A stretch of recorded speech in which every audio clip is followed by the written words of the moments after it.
आपने शाहरुख खान की डंकी मूवी देखी है? जहाँ लोग इल्लीगल रास्ते से यूरोप पहुंचने की कोशिश करते हैं। डेजर्ट, जंगल, फेक पासपोर्ट्स, सिर्फ एक बेहतर लाइफ के लिए। अब सोचिए, वही डेस्पिरेशन पर अफ्रीका में, वही डंकी रूट, लेकिन और भी खतरनाक। ये है अफ्रीका का असली डंकी रूट। हर दिन लगभग 3,000 लोग अफ्रीका से यूरोप पहुंचने की कोशिश करते हैं, अपनी जान तक दांव पर लगाकर। कुछ लोग वहां तक पहुंचते ही नहीं।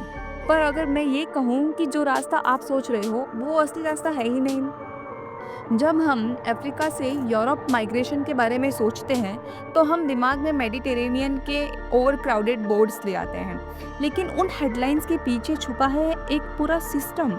डेजर्ट्स के रास्ते, छुपी हुई गलियां और स्मगलर ट्रेल्स जो दुनिया इग्नोर करती है। ये है अफ्रीका का छुपा हुआ गेटवे टू यूरोप।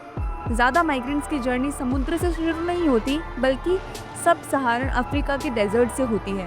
वो हफ्तों तक चलते हैं सहारा के बीच से, जहाँ मिलती है उनको तपती गर्मी, भूख, प्यास, लूट, किडनैपिंग और सबसे खतरनाक ह्यूमन ट्रैफिकिंग। उनका गोल क्या है?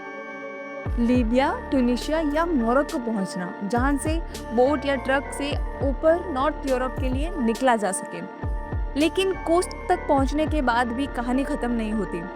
वहां पे मिलते हैं उनको डिटेंशन कैंप्स, ट्रैफिकर्स के स्कैम और ऑलमोस्ट इम्पॉसिबल वीज़ा पॉलिसीज।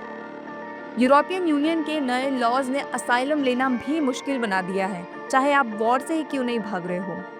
ये रास्ते नए नहीं हैं, इनका इतिहास सदियों पुराना है। पहले इन रास्तों से चलता था नमक, सोना और कभी कभी लोग भी। आज ये बन चुके हैं सर्वाइवल के रास्ते। जगह है अगादेज, नाइजर में एक पुराना कारवां हब आज माइग्रेंट से भरा हुआ है। जुआरा, लीबिया में पहले फिशिंग विलेज था, अब स्मगलिंग हॉटस्पॉट बन गया है। मेलिडा और सुएता, दो स्पेनिश सिटीज जो अफ्रीका में ही है लेकिन टेक्निकली यूरोप का हिस्सा है। और हर चट्टान के पीछे छुपी होती है एक खास कहानी। एक माँ जो अपने बच्चे को ले जा रही है, स्टूडेंट जो जंग से भाग रहा है, एक नौजवान जो